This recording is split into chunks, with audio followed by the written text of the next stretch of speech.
যিজন মানুহে আজি শাসন কৰি আছে তেওঁটো এক হিটলাৰী শাসন চলাইছে, যি হিটলাৰী শাসনে কাকোৱে শান্তিত থাকিব দিয়া নাই। আজি আমাৰ যিজন চিফ মিনিষ্টাৰ হৈছে তেওঁ কংগ্ৰেছত 15 বছৰ কাল খালে আৰু 15 বছৰ তেওঁ মন্ত্ৰী হৈ থাকিলে, আকৌ ইয়াতো আহি খালে, আকৌ ইয়াতো চিফ মিনিষ্টাৰ পৰ্যন্ত পালেহি। আমিতো চব কৰিও ইয়াত একো নাপালোঁ। সকলোৱে ভয় সংশয়ৰ মাজত জীৱন কটাব লগা হৈছে। বিজেপিয়ে চৰকাৰ বনাবলৈ সক্ষম হৈছিল আৰু আজি অধপতনৰ দিশতো গৈ আছে। বিজেপিয়ে আজি অসমীয়া জাতিটোকে শেষ কৰি দিলে। কোনো এটা জাতি জনগোষ্ঠীৰ জাতিয়ে কোনো এটা সমষ্টিত আজি অধিকাৰ নাইকিয়া কৰি দিলে। যিসকল দলিত পিছপৰা মানুহক তেওঁলোকে এটা ঘৃণাৰ চকুৰে চায় আৰু তেওঁলোকক ভাবে যে তেওঁলোকৰ ভৰিৰ তলত থাকিব লাগিব। কোনপিনৰ পৰা তেওঁলোকে অসম আৰু অসমীয়াৰ সুৰক্ষাৰ কথা চিন্তা কৰিছে। গতিকে এইচব মিছা কথা। গতিকে এইচবৰ ওপৰত আমাৰ বিশ্বাস নাই। বিজেপিয়ে যি হিন্দুত্ববাদ কৰিছিল মই তাক বিশ্বাস কৰিছিলোঁ, কিন্তু সেইটোতো হিন্দুত্ববাদ নহয়, কিয়নো বিজেপিয়ে আজি অসমীয়া জাতিটোকে শেষ কৰি দিলে। কোনো এটা জাতি জনগোষ্ঠীৰ জাতিয়ে কোনো এটা সমষ্টিত আজি অধিকাৰ নাইকিয়া কৰি দিলে। এয়াই কি হিন্দুত্বৰ মানে হেৰি নেকি, মানে তেওঁলোকৰ দৰ্শন নেকি? তেওঁ আমাক চবকে দুৰ্বল কৰি দিলে। তো সেইটোতো আমি কেতিয়াও ভবা নাছিলোঁ। তেওঁলোকে কৈছিল যে আমি হিন্দুৰ মাজত কোনো বিভাজন থাকিব নালাগে, ভেদভাৱ থাকিব নালাগে।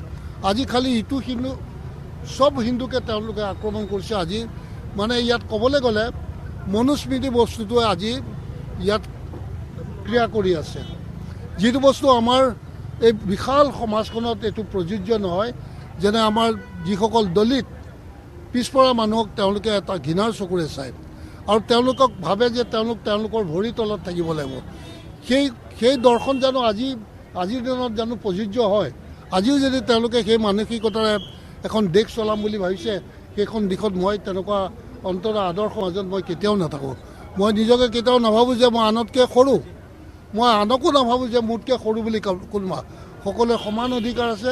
গতিকে তেনেকুৱা দৰ্শন সাধাৰণতে এখন বহল সমাজত থকাটো অনুচিত। আৰু যিজন মানুহে আজি শাসন কৰি আছে তেওঁটো এক হিটলাৰী শাসন চলাইছে, যি হিটলাৰী শাসনে কাকোৱে শান্তিত থাকিব দিয়া নাই। সকলোৱে ভয় সংশয়ৰ মাজত জীৱন কটাব লগা হৈছে। গতিকে ৰাইজে আজি মই ভাবোঁ ৰাইজে এটা বিকল্প বিচাৰিছে বিজেপিত। আৰু অকল সেয়াই নহয়, আজি আৰ্থিক দিশতো ইমান শোষণ কৰিছে। ৰাইজে সকলো সময়তে যিকোনো সময়তে টেক্সেই দি থাকিব লগা হৈছে আৰু ৰাইজৰ কঁকাল ভাঙি গৈছে। ৰাইজৰ হাতত পইচাৰ কোনো আমদানি নাই। স্থানীয় ল'ৰা ছোৱালীয়ে কোনো স্থানীয়ভাৱে ব্যৱসায় বাণিজ্য কৰাৰ সুযোগ নোপোৱা হ'ল। চব ডাঙৰ ডাঙৰ প্ৰজেক্ট কৰি পেলাই বাহিৰৰ মানুহক দি পেলাই আজি সম্পূৰ্ণ অৰ্থনীতিটো বাহিৰৰ মানুহৰ হাতত তুলি দিছে আৰু বাহিৰৰ মানুহক আমন্ত্ৰণ কৰি অসমৰ ভূমিখণ্ড তেওঁলোকৰ মাজত বিতৰণ কৰিছে, যিটোৱে আমাৰ বহুত ডাঙৰ ক্ষতি কৰিব।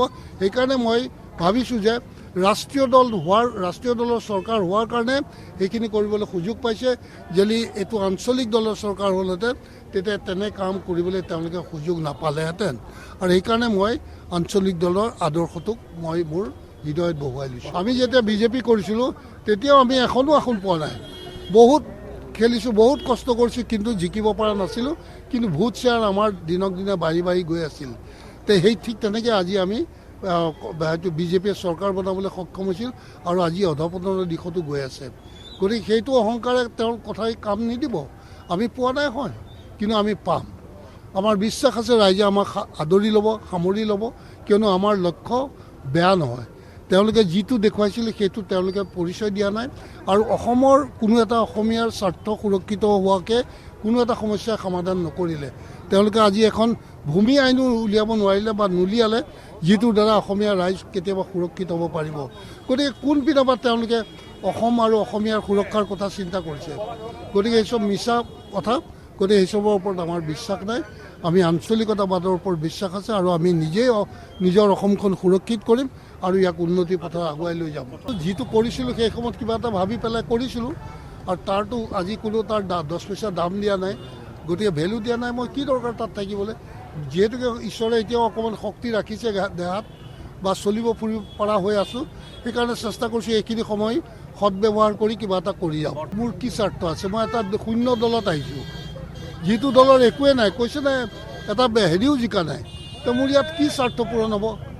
আৰু মই কৈছে মই বহুত পালোঁ। কি পালোঁ? মোতকৈতো বহুত বেছি পোৱা মানুহ তাত আছে। তেওঁলোকৰ কথা কিয় নকয়?